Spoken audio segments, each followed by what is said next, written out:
చూడండి ఫ్రెండ్స్, ఇది ఎంత ఫ్రెష్గా ఉందో చూడండి. ఇది చాలా బాగుందండి. పుదీనా దీన్ని అంటారు తెలుగులో పుదీనా, హిందీలో కూడా పుదీనానే అంటారు. పుదీనాకి పత్తే పుదీనా ఆకు అని చెప్తారండి. ఇది మనకు ఆహారం తీసుకున్న తర్వాత వేడి నీళ్ళలో మంచిగా ఇన్ని ఆకులు తీసుకొని వేడి నీళ్ళలో మరగబెట్టి తాగాలండి. ఇది చాలా మంచిగా పనిచేస్తుందండి. జీర్ణశయం చాలా బాగుంటుంది. ఆకలి వేయకున్నా కూడా అప్పుడు అమ్మమ్మ వాళ్ళు దీన్ని పచ్చడి నూరి మనకు అంచుకేసి తినిపించేవాళ్ళండి.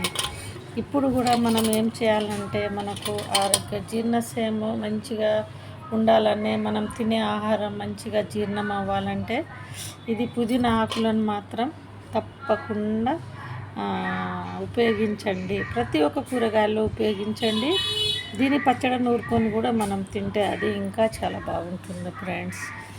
ఇది ఏంటంటే మంచిగా ఉన్నప్పుడు ఆకులను వేడి చేసి కూడా మనం చాయ్ లాగా కూడా చేసుకొని పరికడుపున కూడా తాగొచ్చండి. ఈ ఆకలి వేయడానికి కొంతమందికి ఆకలి వేయదండి. ఆకలి వేయకుండా అట్లనే ఆహారం తీసుకోకుండా ఉంటూ ఉంటారు కదా.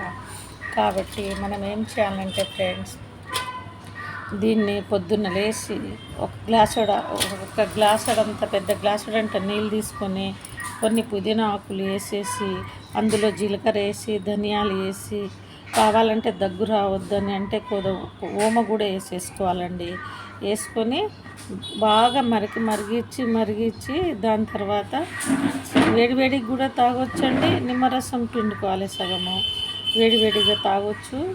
లేకపోతే చల్లార్చి కూడా తాగొచ్చండి. పుదీనాకు ఆరోగ్యానికి చాలా మంచిదండి. Bye bye friends. నా ఛానల్ అంతే కదా, అది పద్మా రాథోడ్ అండి. సపోర్ట్ చేయండి ఫ్రెండ్స్, సబ్స్క్రైబ్ చేసుకోండి ఫ్రెండ్స్, లైక్ చేయండి, కామెంట్ చేయండి ఫ్రెండ్స్. మీకు కూడా తెలిస్తే కామెంట్ చేయండి ఫ్రెండ్స్. దీని గురించి ఏమేమి ఉపయోగాలు ఉన్నాయో నాకు తెలిసింది నేను తెలియజేశానండి. మీకు కూడా ఏమైనా తెలిస్తే కామెంట్ రూపంలో తెలియచేయండి friends. Bye bye friends, bye bye.